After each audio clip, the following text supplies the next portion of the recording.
A room that wasn't there. When I was younger, my family and I lived in a rather old house in a quiet neighborhood with lots of old folks and big trees. The basement was just as large as the upper level, half of which was furnished, half of which was storage.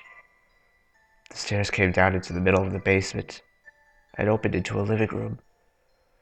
To the left was a small hallway with a bathroom and closet, and to the right against the wall of the stairs was an entire wall of counters with cabinets above them. Behind that wall was the unfinished storage area.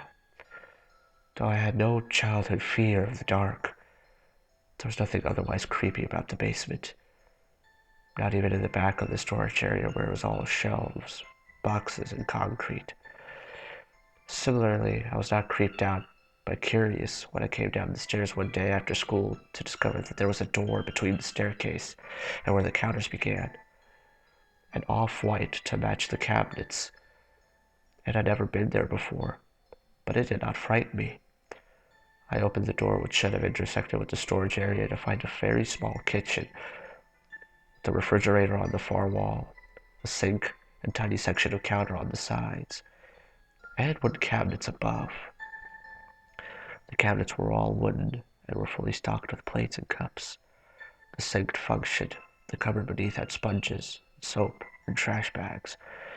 The fridge was not fully stocked, though the freezer had trays full of ice. The fridge only had a few bar supplies, like lemon and lime juice.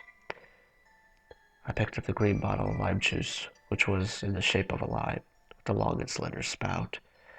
I noticed that it had expired nearly 11 years prior to the current date.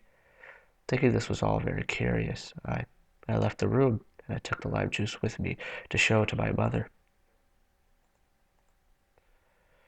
When I found her and I showed her the lime juice, she dismissed my idea of a secret room that wasn't there before, but came down with me to the basement to humor me. The door was completely gone, replaced with the usual counter and cabinets that should have been there in the first place. She asked me where exactly I got the lime juice, but I insisted. She shrugged and we threw it out, being so far past its expiry date. My biggest question, looking back on these events, is not where the door and the room came from, but where it went and where it had disappeared.